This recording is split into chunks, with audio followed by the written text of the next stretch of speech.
இந்த அரசியல்வாதிங்க கிட்ட கேட்டா பாப்பாக்கு உதவி கிடைக்கும். இல்ல சினிமால நடிக்கிறவங்க கிட்ட கேட்டா பாப்பாக்கு உதவி கிடைக்கும். எல்லாருக்கும் ஹெல்ப் பண்றாங்க.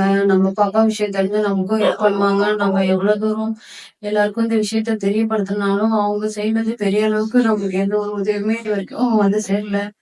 அவங்க எவ்வளோ தூரம் கஷ்டப்படுறத பார்த்துட்டு, ஹாஸ்பிட்டல் சைட்ல இருந்து டாக்டர்ஸ் வந்து மெடிசன் கம்பெனில பேசி அவங்க மூலியமா 8.5 crore இருந்ததுன்னா பாப்பாக்கு ட்ரீட்மெண்ட் ஸ்டார்ட் பண்ணலாம்னு சொல்லியிருக்காங்க. இவ்வளவு தூரம் நீங்க சப்போர்ட் பண்ணவங்க எல்லாருக்குமே ரொம்ப ரொம்ப நன்றி. இதுவரைக்கும் 7 கோடிக்கு மேல நம்ம அமௌண்ட் கலெக்ட் பண்ணியிருக்கோம் பாப்பாவுக்காக. ஃபாலோவர்ஸ் மட்டுமே பாப்பாவுக்கு பாத்தீங்கன்னா ஒரு 80,000 பேர் கிட்ட இருக்கிறீங்க. இதுவரைக்கும் உதவி பண்ணவங்கன்னு பாத்தீங்கன்னா ஒரு 2,50,000 பேருக்கு மேல இருக்கு.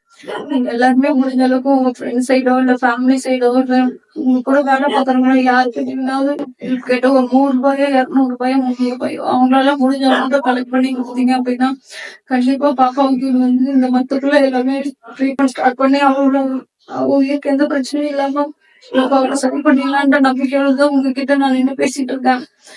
நீங்க பார்த்திருக்க வீடியோ எல்லாத்துலயுமே நம்ம பாப்பாவோட QR கோட் மட்டும் தான் நம்ம கொடுத்துருப்போம். நீங்க அது மூலியமா பே பண்ணீங்கன்னா பாப்பாவோட ஹாஸ்பிட்டல் அக்கௌண்ட்டுக்கு டைரக்டா போயிடும். அதுல இருந்து நம்மளால எந்த ஒரு அமௌண்ட்டுமே எடுக்க முடியாது. அவளோட மெடிக்கலுக்கு மட்டும்தான் அந்த அமௌண்ட் யூஸ் பண்ண முடியும்.